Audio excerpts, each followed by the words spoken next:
ನಮಸ್ತೆ ವೀಕ್ಷಕರೇ, ಕರ್ನಾಟಕ ವಾರ್ತೆಗೆ ಸ್ವಾಗತ. ನಾನು ತನುಶ್ರೀ ಬೆಳ್ಳಾರೆ. ತೋಟಗಾರಿಕೆಯನ್ನು ರೈತರ ಆದಾಯ ವೃದ್ಧಿಯ ಪ್ರಮುಖ ಎಂಜಿನ್ ಆಗಿ ರೂಪಿಸುವ ಉದ್ದೇಶದಿಂದ ರಾಜ್ಯ ಸರ್ಕಾರವು ಉತ್ಕೃಷ್ಟ ಗುಣಮಟ್ಟ, ಅಧಿಕ ಮೌಲ್ಯದ ಹವಾಮಾನ ಸ್ಥಿತಿಸ್ಥಾಪಕ ಮತ್ತು ಮಾರುಕಟ್ಟೆ ಆಧಾರಿತ ತೋಟಗಾರಿಕೆ ಅಭಿವೃದ್ಧಿಗೆ ಆದ್ಯತೆ ನೀಡುತ್ತಿದೆ.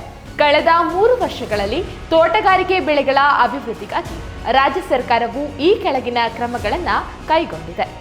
ಹೊಸದಾಗಿ 89,000 ಹೆಕ್ಟೇರ್ ಪ್ರದೇಶದಲ್ಲಿ ತೋಟಗಾರಿಕಾ ಬೇಸಾಯ ಅಳವಡಿಕೆ ಮಾಡಲಾಗಿದೆ. 2.23 ಲಕ್ಷ ಹೆಕ್ಟೇರ್ ಪ್ರದೇಶದಲ್ಲಿ ಹನಿ ನೀರಾವರಿ ಅಳವಡಿಸಿ 2.36 ಲಕ್ಷ ರೈತರಿಗೆ ಅನುಕೂಲ ಮಾಡಿಕೊಡಲಾಗಿದೆ.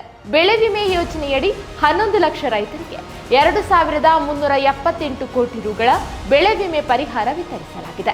21,360 ಫಲಾನುಭವಿಗಳಿಗೆ 9,800 ಕೊಯ್ಲೋತ್ತರ ಘಟಕಗಳನ್ನು ನಿರ್ಮಿಸಿಕೊಡಲಾಗಿದೆ. ಇದಲ್ಲದೆ ಪ್ರಸಕ್ತ ಸಾಲಿನ ಬಜೆಟ್ನಲ್ಲೂ ತೋಟಗಾರಿಕಾ ಕ್ಷೇತ್ರದ ಅಭಿವೃದ್ಧಿಗೆ ಅನೇಕ ಕ್ರಮಗಳನ್ನು ಕೈಗೊಂಡಿದೆ. ಅವುಗಳು ಈ ಕೆಳಕಂಡಂತಿದೆ. ತೋಟಗಾರಿಕೆ ಇಲಾಖೆಯ ಕ್ಷೇತ್ರಗಳು ಮತ್ತು ನರ್ಸರಿಗಳಲ್ಲಿ ಲಭ್ಯವಿರುವ ಜಮೀನನ್ನು ಉಪಯೋಗಿಸಿ ಉತ್ಕೃಷ್ಟ ಮೌಲ್ಯದ ತೋಟಗಳ ಅಭಿವೃದ್ಧಿ, ಕೊಯ್ಲೋತ್ತರ ಸೌಲಭ್ಯಗಳು ಹಾಗೂ ತೋಟಗಾರಿಕೆ ಆಧಾರಿತ ಕೈಗಾರಿಕೆಗಳು ಪಿಪಿಪಿ ಮಾದರಿಯಲ್ಲಿ ಸ್ಥಾಪನೆ.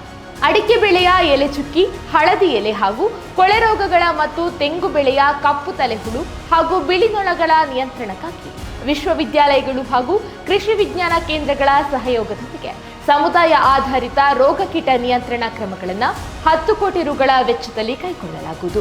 ತೋಟಗಾರಿಕೆ ಉತ್ಪನ್ನಗಳ ಸಂಸ್ಕರಣೆಗಾಗಿ ದಾವಣಗೆರೆ ಜಿಲ್ಲೆಯ ಹೊನ್ನಾಳಿ ತಾಲೂಕು ಮತ್ತು ವಿಜಯಪುರ ಜಿಲ್ಲೆಯ ತೊರವಿಯಲ್ಲಿ ಒಟ್ಟು 12,000 ಮೆಟ್ರಿಕ್ ಟನ್ ಸಾಮರ್ಥ್ಯದ 2 ಶೀತಲ ಗೃಹಗಳು 64 ಕೋಟಿ ರುಗಳ ವೆಚ್ಚದಲ್ಲಿ ನಿರ್ಮಾಣ.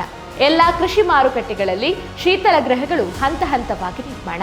ಹೆಚ್ಚಿನ ಪ್ರವಾಸಿಗರನ್ನು ಹಾಗೂ ಪರಿಸರ ಪ್ರೇಮಿಗಳನ್ನು ಆಕರ್ಷಿಸುವ ದೃಷ್ಟಿಯಿಂದ ಮೈಸೂರಿನ ಲಿಂಗಾಬುದಿ ಸಸ್ಯ ತೋಟವನ್ನು ಸಮಗ್ರವಾಗಿ ಅಭಿವೃದ್ಧಿಪಡಿಸಲು ಕ್ರಮ. ನೀರಿನ ಸಂರಕ್ಷಣೆ ಮತ್ತು ಮಣ್ಣಿನಿಂದ ಹರಡುವ ರೋಗಗಳನ್ನು ತಡೆಗಟ್ಟಲು ಹೈಡ್ರೋಪೋನಿಕ್ಸ್ ಹಾಗೂ ಕೋಕೋಪಿಟ್ ಆಧಾರಿತ ಮಣ್ಣಿಲ್ಲದ ಕೃಷಿಗೆ ಪ್ರೋತ್ಸಾಹ.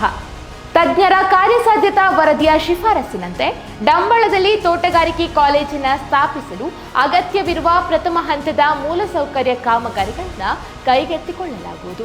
ಹೀಗೆ ಅನೇಕ ಅಭಿವೃದ್ಧಿ ಕಾರ್ಯಕ್ರಮಗಳು, ಯೋಜನೆಗಳ ಮೂಲಕ ತೋಟಗಾರಿಕಾ ಕ್ಷೇತ್ರದ ಏಳಿಗೆಗೆ ರಾಜ್ಯ ಸರ್ಕಾರವು ಬದ್ಧವಾಗಿದೆ. ತೋಟಗಾರಿಕೆ ಬೆಳೆಗಳಿಗೆ ಪ್ರೋತ್ಸಾಹ ನೀಡುವ ಮೂಲಕ ರೈತರ ಅಭಿವೃದ್ಧಿಗೆ ಸಿದ್ದರಾಮಯ್ಯನವರ ಸರ್ಕಾರವು ಟೊಂಕ ಕಟ್ಟಿ ನಿಂತಿದೆ.